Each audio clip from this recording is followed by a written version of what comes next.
నమస్తే, welcome to KK news. నేను శ్రీదేవి. తెలంగాణలో రేవంత్ అద్భుత విజయం సాధించారు. ఎక్కడో మూడో ప్లేస్ లో ఉన్న కాంగ్రెస్ పార్టీని మొదటి స్థానంలోకి తేవడంలో సక్సెస్ అయ్యారు. అయితే దీని వెనుక సూపర్ 6 పథకాలతో పాటు కేసీఆర్ సర్కార్ పై వ్యతిరేకత పెంచడంలో రేవంత్ వ్యూహం ఫలించింది. ప్రజాకర్షణ పథకాలతో ప్రజల్లోకి వెళ్లడంతో పాటు కేసీఆర్ సర్కార్ పై వైఫల్యాలను ప్రజల్లోకి తీసుకువెళ్లడం ద్వారా వారి మనసును టర్న్ చేశారు. ప్రత్యామ్నాయంగా బీజేపీ ఉన్న దానిని అధిగమించి కాంగ్రెస్ వైపు తెలంగాణ ప్రజలు మరల్చడంలో రేవంత్ టీం చక్కగా పనిచేసింది. ఇప్పుడు అదే ఫార్ములాను రేవంత్ గురువు చంద్రబాబు ఏపీలో ప్రయోగిస్తున్నారు. ముఖ్యంగా కర్ణాటకలో సూపర్ 6 పథకాలు సక్సెస్ అయ్యాయి. కాంగ్రెస్ పార్టీ అధికారంలోకి రాగలిగింది. రేవంత్ సైతం తెలంగాణలో సూపర్ 6 పథకాలను ప్రకటించారు. అక్కడ కూడా కాంగ్రెస్ సక్సెస్ అయింది. అందుకే చంద్రబాబు సైతం ఈ సూపర్ 6 పథకాలను ఏపీలో ప్రకటించారు.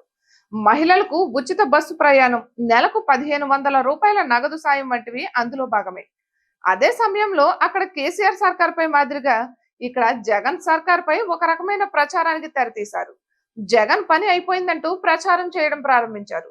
జూన్ 4 తర్వాత కుర్చీ ఖాళీ చేయాలన్న నినాదం ప్రజల్లోకి బలంగా తీసుకెళ్తున్నారు.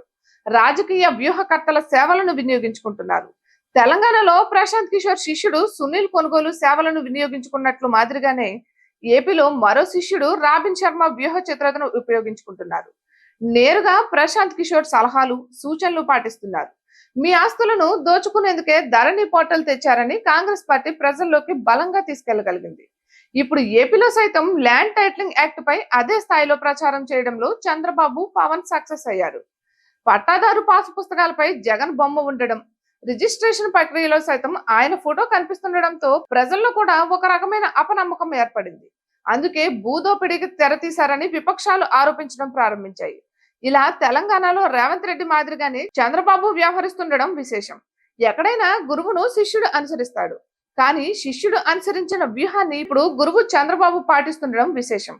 ఇక ఇటువంటి మరెన్నో వీడియోస్ కోసం కేకే న్యూస్ తెలుగు ఛానల్ ని సబ్స్క్రైబ్ చేసుకోండి.